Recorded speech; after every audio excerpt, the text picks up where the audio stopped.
The following story has been brought to you by StoriesToInspire.org. Wow, is this a story? There was a American Kolel Avrech who was living in Har Nof, in Yerushalayim HaKodesh, and he wanted to take off one day to go up north to go pray by the Kivrei Sadikim. He was going to go to Tiberias, to Tiberia. He was going to go to the Kever Bimeir Balanes. He was going to go to the Rambam, Rabbi Akiva's wife Rachel, who's buried there as well. From there he was going to jump up to Tzfat, only 35-40 minutes away.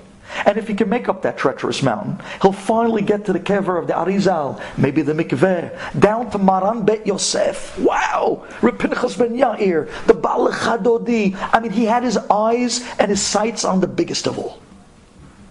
And from there he was going to make his way to Amuka, to Rabbi Yonatan ben Uziel, and then finally to end the day on a high in Meron by Rabbi Shimon Bar Yochai. This was going to be a day of tefillot. This was going to be a day of Yeshuot. And he was really psyched for this day. And he wanted to start the day early. He woke up sunrise. He prayed really early, packed himself a day's worth of food, and he called up a taxi company and they sent a nahag. In Israel they call it a private.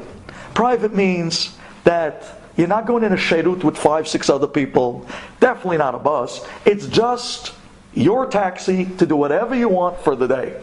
And he turns to the nahag and he says, "You're with me today." He says, "Ken Habibi, I'm with you all day. Wherever you want to go, I'm going to take you." Especially when he hears the broken English, or the broken Hebrew, and he sees English, the ring, right? The dollar signs go on. "I'll take you anywhere you want to go. Whatever you want." No problem. So where are we going? He tells the nahag, the taxi driver, "We're going to Kivrei Sadikim. First we're going to go to Tveria, then to Tzfat, then to Amuka, then to Meron." He says, "Okay, if that's what you want, that's what we'll do." They start driving. Now, ladies, from Yerushalayim to Tveria, you're looking at least 2.5 or so hour drive, maybe more. So as they're going, and it's a long journey, and you understand how two guys in a car, conversation kicks up little by little. So the nahag, the taxi driver, turns to the Kolel guy and he says to him, "Can I ask you a question?" He says, "Yeah." He says, "Between me and you, why are you wasting your day going to all the cemeteries? Between me and you, I want to tell you something. They're dead." He says, "They're dead. Who are you talking to? You're going to sit there, cemetery to cemetery, grave to grave. You're going to be standing there praying." He tells him, "No one's listening to you. No one's hearing you. And af echad sham. It's just a bunch of dead people. What are you doing?" He says, "Listen to me, Habibi. I was in this war. Ani kvar ra'iti hakol b'chayim. I saw everything that life has to offer. Nothing new in the world that I don't know about. Listen to me. You have me anyways. You're paying me anyways. Let's make a left to Tel Aviv. I'll take you to a soccer game. Afterwards we'll go to a cafe. We'll sit down and eat." I thought it was a date, We're going to go sit down and eat together, and we'll have Hayim. Avrech looks at this guy and he says, "Are you joking? Matam Sachek, you joking?" He says, "You're telling me they're dead?" I said, "Those tzaddikim," he tells the nahag, "they're more alive than me and you. And every time we go to Kivrei Sadikim and we pray our hearts out, the Sadikim are listening. And they ma'ale our tefillot. Like a true Melitz Yosher. They bring the tefillot up to Kisei HaKavod. You know how many Yeshuot came to people that went to Mishtateach on the Kivrei Sadikim? Dead? They're more alive than you. You're dead." Oh, the nahag got upset. "Mata, what are you, Mekalel? You're cursing me?" He says, "You don't know what you're talking about." The taxi driver got angry. He starts screaming, "They're dead. It's a bunch of joke. The whole thing is a bdicha. The whole thing is a joke." He says, "Habibi, this is the world. En od olam. This is it. This is life. You have to squeeze," he tells him, "you have to squeeze out of it as much as you can. You have to grab from this one and run to that one and grab from this one, and whatever you get, you get. And once you die, chalas. There's nothing else. The Kollel guy turns to the taxi driver and says, you really believe that? You really believe that there's no Olam Haba? You really believe that there's no life, there's no Sadiqim? He says, Ken, Amarti lecha. I fought in this war and I fought in that war. I saw everything. I know everything. Okay. So the Kollel guy turns to the taxi driver and says, if you really believe that, would you be willing to sell me your Olam Haba? Because to you it's worthless. It's nothing. So for you, you'll make a score. So the taxi driver looks at him with a smile and says, אתה רוצה לקנות את העולם הבא שלי? He says, yes, I do. He says, okay, בסדר. כמה אתה רוצה לשלם לי על העולם הבא שלי? So the guy looks at him and says, oh, now all of a sudden when money was put on the table, all of a sudden it exists, all of a sudden it has value, all of a sudden it has worth. He says, no. He says, I don't believe in it. He says, but to you it's worth something, so now I want money for it. He says, okay. The Kollel guy says, Pseder, I'll give you 10 shekel. He says, 10 shekel? Okay, Pseder. You got a deal. And the guy's laughing, the taxi driver. Literally laughing. Thinking that he made a score of a lifetime. He just ripped another 10 shekel out of an American. John, he's laughing his head off. Yalla, let's do it. He says, okay, pull over to the side. They pull the car off the side. And the American Kollel guy pulls out a daf, a piece of paper, and he starts writing a shtar chozeh. He starts writing a actual sale, a contract between, and he writes the taxi driver's name, he writes his name, and how he is now purchasing the rights to the Olam Haba of Mr. So-and-so, the taxi driver, for the sach schum of 10 shekel shkalim chadashim. Boom! And at the bottom of the page, 2 signature lines, with names at the bottom, with a date. He turns to the taxi driver and says, okay, yalla, execute. Tachtom, sign. Taxi driver says, En baya, tenli et. He takes it, and with azut, he's smiling, he's laughing. You're getting ripped off. You lost 10 shekels. He's really sticking it into the guy. Okay, there's a sign. Taxi driver signs, and the avrech signs. He takes back the shtar, the avrech, folds it up, he puts it into his jacket, and he says, okay, achshav, ha'olam haba shelcha, sheli. Your Olam Haba is mine, and I'm not giving it back to you. Taxi driver says, Further, keep it. Now it's your problem, it's yours. And he's laughing. The guy mamash thinks he ripped him off something good. They get back on the road, they drive up to Tveria. Now ladies, you'll understand, after 2.5 hours of driving, you get to a destination no matter where you're going. They got to the kever of Meir Balanis. Everyone gets out, so the taxi driver wanted to stretch, so he also gets out and he goes up to the kever of Meir Balanes and he looks inside to see what's everyone doing in there. And the non-religious taxi driver couldn't believe his eyes. He looks and he sees hundreds of people.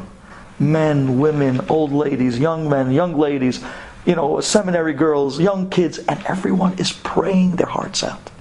They're shuckling back and forth, and Elahad Meir Aneni, and they're praying for Yeshuot, and he sees people crying, and he sees people begging. He says to himself, Wallah, look at this. It's not just one guy. There's a lot of people out there. That's crazy. They really believe in the dead. They really believe this is going to get them somewhere. Kivrei Sadiki. He couldn't believe his eyes. He never saw it before, he says. Couldn't believe his eyes. Well, he didn't say anything. Listen, this is what you want. You're paying me. I don't care. After he finishes with Meir, gets back into the car, he goes to the Rambam. He sees the same thing. He goes to Rabbi Akiva. Rachel, Eshet Rabbi Akiva, he heard the ladies outside crying. He says, wow. They really take this seriously. He gets back into the car, they drove up to Tzfat. They go to the kever now of the Arizal HaKadosh. He sees people crying and praying. And now he starts thinking to himself, wait 1 second. If all these people are begging and crying with tears, maybe there is something to this. Ulai ta'iti, maybe I made a mistake. But his pride doesn't let him. He keeps his mouth closed. He doesn't say a word. After they finish in Sfat, he gets back into the car. They go to Rabbi Yonatan ben Uziel. He comes down the mountain all the way at the bottom. He finally makes those treacherous slopes. Gets down to the kever and he sees one coach bus after the next coach bus, after the next coach bus of all those American seminary girls that want to get married that year, and they're coming to Rabbi Yonatan ben Uziel, the great Sigula, to get married within the year. And he says, I don't believe this. Not just here in Israel, but from all over the world they come, just to the Kivrei Sadiqim. Oh, Be'emet ta'iti. Oy, oy, oy. And when he finally got to Meron by the Rashbi, and he saw how many people begging and crying, Zeu niyeh hatzi dati, oy, oy, oy, that was it. He says, I made a major mistake. He says to himself, Pseder, on the way home, I got 2.5 hours with this guy. I'm going to convince him to give it back. They get into the car. They start driving back to Jerusalem. After a long day of kever hopping from place to place, they're on the way back. 2.5 hours. The driver knows he has a captured audience. He turns to his Kolel American friend and he says, so, neneta? Ken, thank you very much. I felt the tefillot were very strong. I felt that I could be zochet to a Yeshua. He says, okay, good for you. While we're on the subject, he tells him, I was very impressed when I saw the people crying with tears by all the Kivrei Sadiqim. You know what? I changed my mind. He would never say he made a mistake. I changed my mind. After thinking about it, maybe there is something to this Olam Haba. Maybe there is something to Sadiqim. Maybe there is something past this world. You know what? Ten li yitzeh b'chazara. Here's your 10 shekel. The Kolel guy looks at him and says, Habibi, amarti lecha, I told you. Nothing doing. You sold it? You sold it. Amarti lecha, I told you. I told you you're going to come back and ask for it back. And I told you I'm not giving it back. It's mine. I bought it. He pulls out the paper, the contract, 2 signatures. The ink dried. It's mine. The Nahag starts getting all worked up. Ma, what are you talking about? It's not yours. It's mine. Ma, 10 shekel? What are you, crazy? Give me back my Olam Haba. He says, no, nothing doing. I'm not giving it back to you. He says, okay, Pseder, ani roeh shata businessman. Pseder. Okay. I'll give you 100 shekel, okay? You made 10 times on your money. Pseder, you have a nice return on your money. Yalla, give me back the contract. I'll rip it up. My Olam Haba, 100 shekel.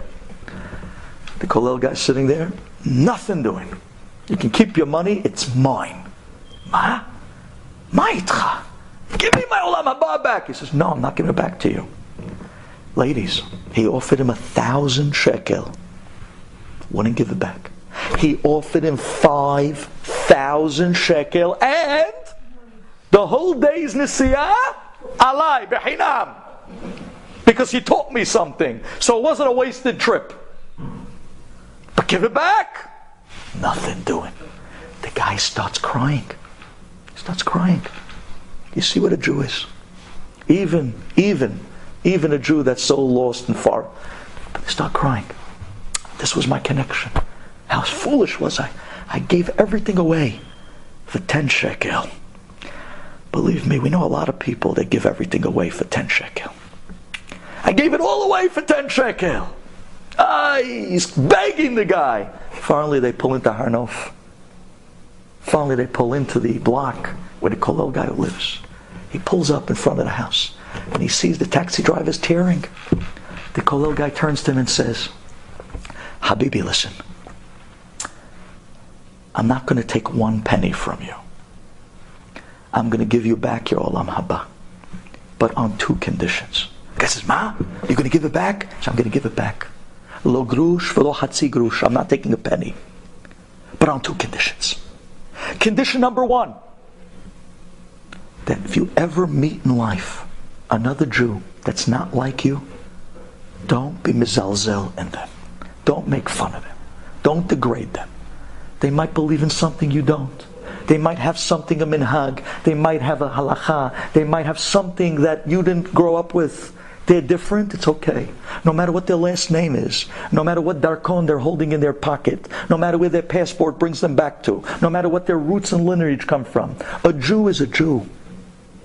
There's enough goyim in the world that hate us. We have to get rid of the hatred, even if people are different. Ahavat Yisrael. Promise me that no matter what type of Jew you meet in life, you'll always love them. You won't put them through what you put me through. He says, Pseder, ani maskim, ani mekabel. Okay, what's the second point? He says, the second point, Benenu, you would have given me the 5,000 shekel for that Olam Haba paper. I'm not taking a penny. And here is it back. But I want you to take that 5,000 shekel and I want you to give it to a rabbi to sit and learn Torah with you every single day. So you'll start figuring out that life has so much more to offer. I want you to get direction in life. I want you to learn about Olam Haba. I want you to learn what Olam Hazeh could be. I want you to taste the Shabbat. I want you to taste the mitzvah. I want you to taste the Gemara. I want you to get direction in life. Take the 5,000 shekel, give it to a kollel person to teach you Torah, and find direction in a Jewish life.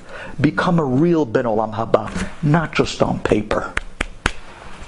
He thought about it, and he said, Beseder, ani maskim. He handed him the paper, he took the paper, he ripped up the paper to shreds, and the guy was happy like he won a lottery. The taxi driver got out of the car, ran up to the kollel guy. You know, we get very emotional. Ran up to the kollel guy, gave him a big hug, started kissing him and thanking him, and says, Asita li et hachaim. Ata asita li et hachaim. You gave me life. You gave me direction. You gave me back my Olam Haba. He goes back into the car and he drives off. Ladies, you think that's the end of the story? The taxi driver drives to the corner and suddenly his brakes give way. He goes straight into the intersection. As the kollel guy watches, a truck was coming from the opposite direction, hits the car rips off into a wall, and the taxi driver dies on the spot, holding those papers ripped up in his hand. Do you think he's going to Olam Haba?